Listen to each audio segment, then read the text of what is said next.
우리 함께 찬송하겠습니다. 찬송가 208장입니다. 찬송가 208장 내 주의 나라와 함께 208장 찬송합니다. 내 주의 나라와 주 계신 성전과 피 흘려 사신 교회를 늘 사랑합니다. 내 주의 교회는 천성과 같아서 눈동자같이 아끼사 늘 보호하시네. 이 교회 위하여 눈물과 기도로 내 생명 다하기까지 늘 봉사합니다. 성도의 교제와 교회의 위로와 구주와 맺은 언약을 늘 기뻐합니다. 하늘의 영광과 베푸신 은혜가 진리와 함께 영원히 시온에 넘치네. 아멘. 기도하겠습니다. 하나님 아버지 감사합니다. 사랑하는 모든 성도님들을 아버지 하나님 주의 몸된 교회로 불러주시고 아버지 성도로서의 직분 감당하며 지체로서의 사명 감당하고 서로 북돋아주며 격려하며 위로하며 사랑하며 살아갈 수 있도록 아버지 하나님 귀한 삶의 터전 주셔서 감사합니다. 하나님께서 저희를 묶어주셨사오니 주님께서 주인 되심을 인정하고 우리 아버지 되신 하나님께서 죽기까지 주의 몸된 교회를 사랑하심을 믿는 믿음으로 함께 힘있게 하나님의 뜻을 이루어 나갈 수 있도록 도와주옵소서. 서로 겸손한 마음으로 아버지 상대의 정말 말을 아버지 우리가 귀담아 듣고 서로 순종하고 서로 세워주고 서로 아버지 섬기는 마음으로 아름다운 하나님의 나라 이루어가는 저희들 될 수 있도록 은혜에 은혜 베풀어 주옵소서. 오늘도 그 길로 힘있게 달려나가라고 하나님의 음성 베풀어 주십니다. 우리 각자에게 들려주시는 주님의 음성 듣고 아버지 하나님 주님의 뜻을 온전히 이루어나가는 향기로운 예물된 삶 될 수 있도록 은총 베풀어 주옵소서. 아버지 하나님께서 주신 말씀 주님께만 영광 돌립니다. 함께하여 주시고 홀로 영광 받아 주옵소서. 예수 그리스도의 귀하신 이름으로 기도합니다. 아멘. 하나님 말씀 에베소서 4장 13절로 16절입니다. 에베소서 4장 13절로 16절 제가 읽습니다. 우리가 다 하나님의 아들을 믿는 것과 아는 일에 하나가 되어 온전한 사람을 이루어 그리스도의 장성한 분량이 충만한 데까지 이르리니 이는 우리가 이제부터 어린아이가 되지 아니하여 사람의 속임수와 간사한 유혹에 빠져 온갖 교훈의 풍조에 밀려 요동하지 않게 하려 함이라. 오직 사랑 안에서 참된 것을 하여 범사에 그에게까지 자랄지라. 그는 머리니 곧 그리스도라.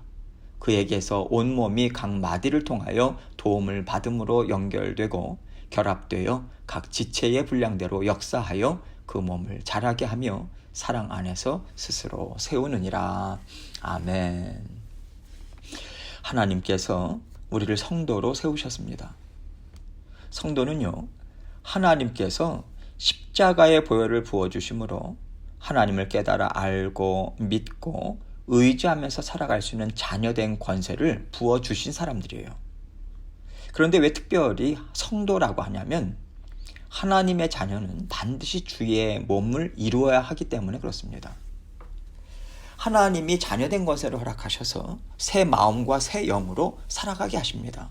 그러면 그 순간부터 하나님의 딸로 하나님의 아들로서만 각자 떨어져 사는 게 아니에요. 머리 대신 주님의 몸에 연합되어서 주의 몸을 함께 이루어가는 삶을 살아가야 한다는 것입니다. 그래서 하나님의 자녀로 부르셨다면 반드시 성도여야 하고요.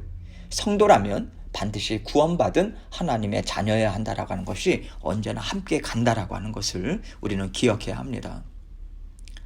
또한 하나님께서 성도가 되게 하셨다라고 하는 말씀에는 하나님을 깨달아 알고 하나님과 하나 되어 살아가는 자녀된 성숙함이 있어야 한다, 이 뜻이 포함되어 있습니다.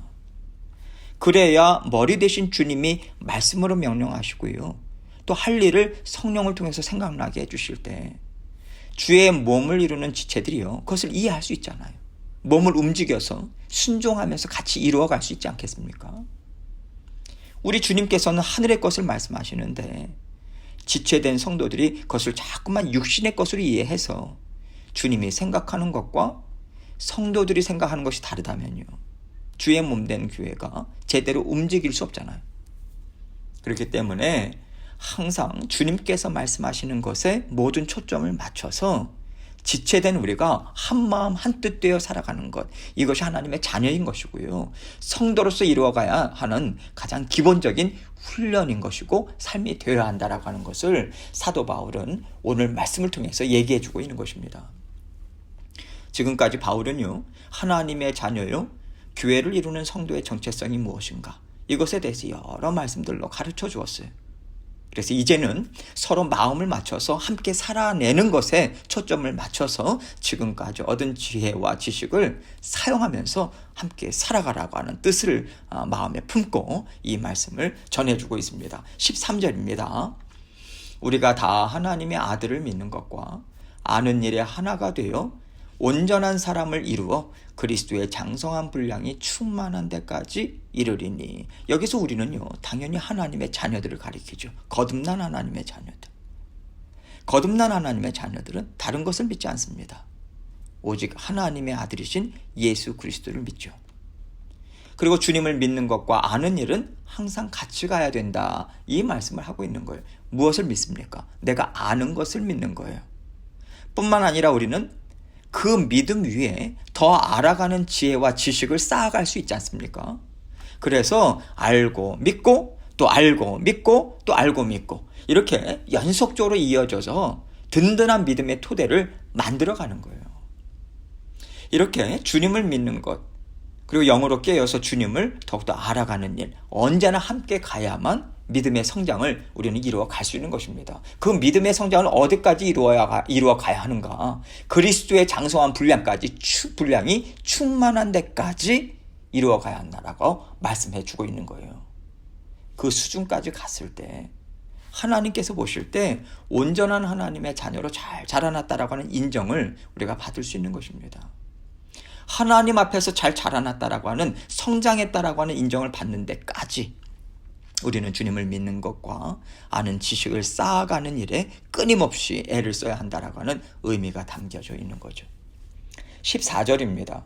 이는 우리가 이제부터 어린아이가 되지 아니하여 사람의 속임수와 간사한 유혹에 빠져 온갖 교훈의 풍조에 밀려 요동하지 않게 하려 함이라. 그리스도의 장성한 분량이 충만한 데까지 자라나야 온전한 하나님의 자녀가 된다, 이렇게까지 말씀하신 이유가 분명하게 있습니다. 그 자리까지 성장하지 않았을 경우에는요, 영적 어린아이 단계에 머무를 수밖에 없기 때문에 그래요. 그럴 때 우리는 하나님의 자녀된 삶, 성도로서의 삶을요, 알지 못합니다. 알 수가 없어요. 알 수 없는데 어떻게 이해할 수 있겠습니까? 이해하지 못하니까 믿음을 갖기가 어려운 이러한 악순환이 계속해서 거듭될 수밖에 없는 거예요.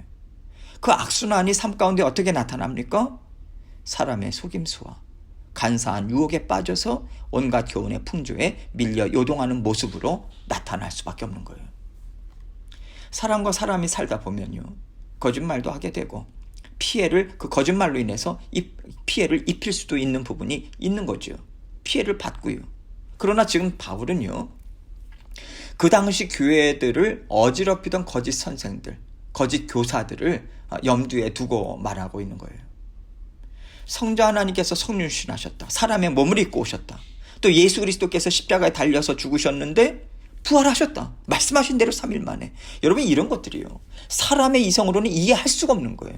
단지 어려운 수준이 아니라 이해할 수가 없어요. 그렇기 때문에 성령님을 통해서 믿는 믿음으로 이것은 받아들여야 되는 거예요. 깨닫고 우리는 그것을 붙잡아야 하는 것입니다.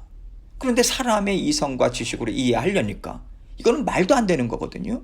말도 안 되니까 이것을 말이 되는 쪽으로 바꾸기 시작한 사람들이 나타나기 시작한 거예요. 그게 거짓 교사들이에요. 사탄의 하수인들이죠. 하나님이 하신 일은요, 피조물인 사람이 이해할 수 있는 차원에 머무는 게 아닙니다. 온 우주 만물을 창조하신 창조주 하나님의 높은 수준에서 이루신 놀라운 역사예요. 그런데 그 수준이 안 되잖아요. 어떻게 피조물이 창조주 하나님 수준에 올라갈 수 있겠어요? 그러니까 하나님이 하신 일을 끌어내리는 거예요. 사람의 수준으로. 그래서 사람이 이해할 수 있는 세상의 말로 바꿔버리는 거죠. 이것이 거짓 복음이에요. 속임수고요. 넘어지게 하는 간사한 유혹이 되는 것입니다. 여러분, 우리는요, 하나님의 말씀, 그리고 하나님이 하신 일은 예수 그리스도를 믿고 성령을 의지하는 그러한 심령으로부터 깨달아져서 인정하고 삶을 우리가 살아갈 수 있는 것이지, 이성이나 과학적인 설명으로는요, 우리는 이해할 수 없습니다. 이해할 수 없고 믿을 수도 없다라고 하는 것, 이것을 우리는 인정해야 돼요. 사람으로서의 겸손한 마음을 우리가 놓쳐서는 안 된다는 것입니다. 그렇기 때문에 사람이 얼마든지 믿게 할 수 있다, 이 유혹에 넘어가서 듣기에 좋은 말, 또 세상의 말, 사람의 생각으로 바꾸는 일을 우리는 하지 말아야 되는 거죠. 우리 주님께서 누구신지, 하나님께서 하신 일이 무엇인지 전했어요, 상대방에게.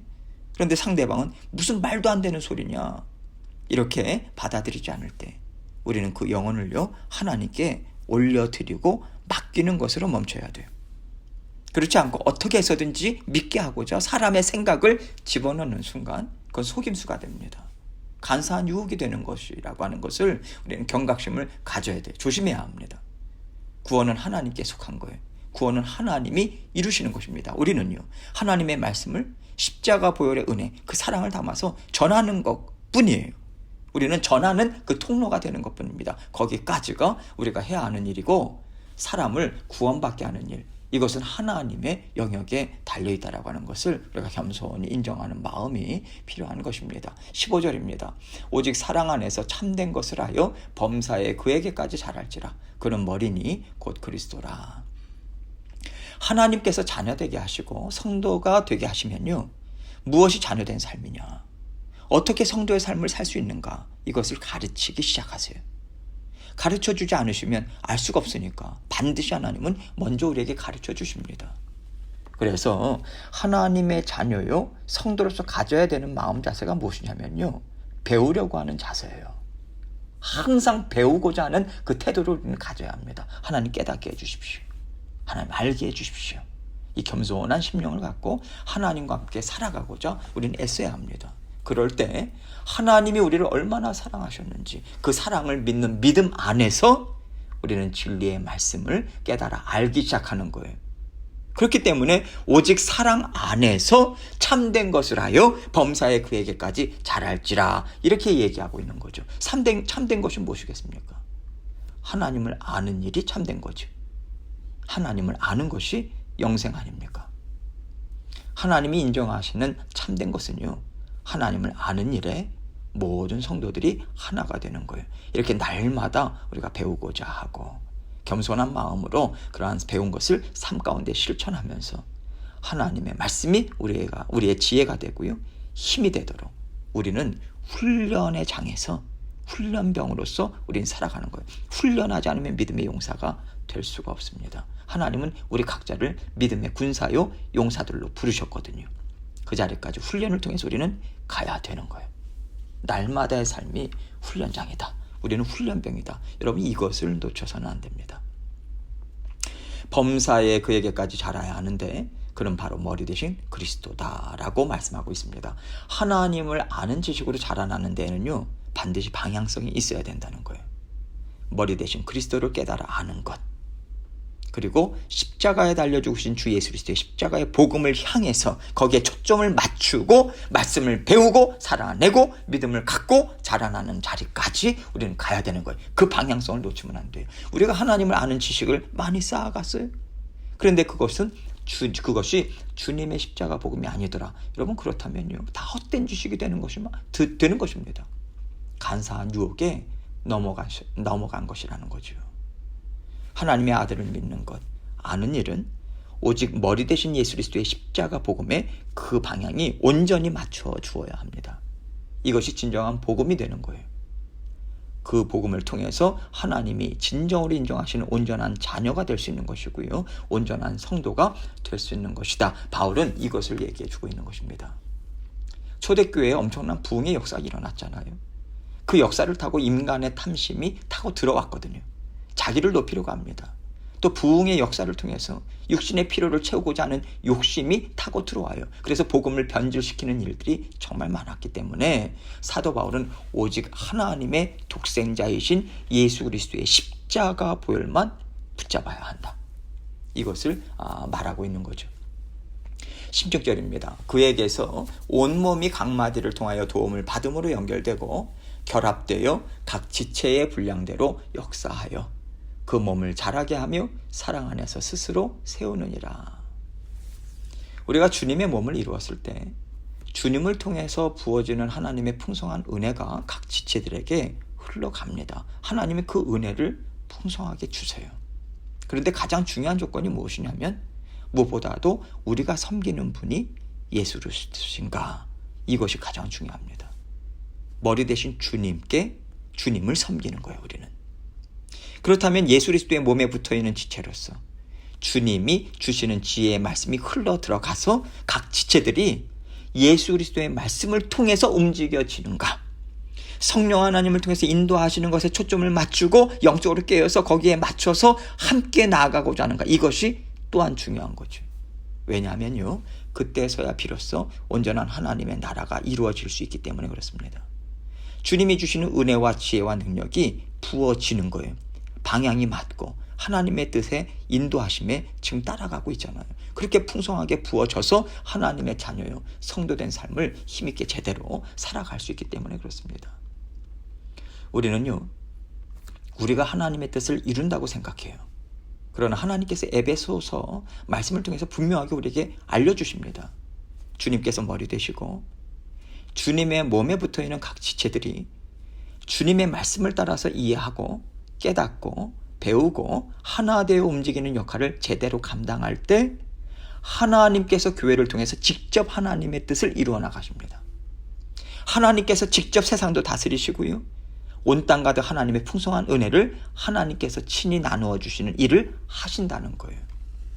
그래서 하나님께서 우리에게 교회를 주시는 것은 하나님의 뜻을 이루는 가장 효과적인 방법이라고 사람의 말로도 우리는 표현할 수 있는 것입니다. 우리가 뛰어나서 하나님의 뜻을 잘 이룰 수 있는 게 아니에요. 각 지체들이 머리 대신 주님의 말씀을 이해하는가, 잘 듣고 있는가, 순종하고 있는가, 여기에 달려있는 것입니다. 어떤 뛰어난 지체를 통해서 하나님은 많은 일을 이루기를 원하지 않으세요. 아무리 뛰어난 지체라도요, 머리 대신 주님보다 앞서 나가면 그건 불순종입니다. 하나님의 몸을, 주님의 몸을 망가뜨리는 일이 되는 거예요. 하나님께서 우리에게 자녀된 삶, 성도의 삶을 동시에 허락해 주셨습니다. 이것은요, 우리를 죽기까지 사랑하신 하나님께서 주의 몸된 교회 또한 죽기까지 사랑하신다, 이것을 말씀하고 계신 것입니다. 그래서 우리는 내 몸과 같이 주의 몸된 교회 또한 우리는 사랑해야 하는 거죠. 하나님의 나라는 하나님께서 친히 이루십니다.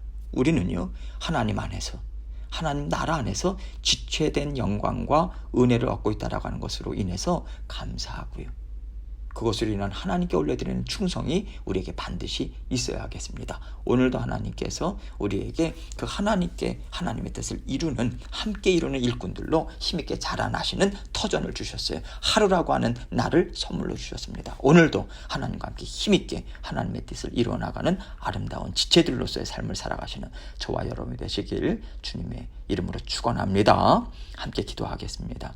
주의 몸된 교회를 우리가 정말 사랑하고 있는가? 성도된, 또 자녀된 그 직분을 우리가 소중하게 생각하는가? 다시 한번 생각하고 오늘 말씀을 통해서 깨우쳐 주신 진리의 말씀으로 우리의 마음과 생각을 다스리고요, 주님께서 원하시는 삶 살아가기 원합니다. 그 고백으로 계속해서 기도하고 또 우리 각자 기도 제목 가지고 나가도록 하겠습니다. 기도하시겠습니다.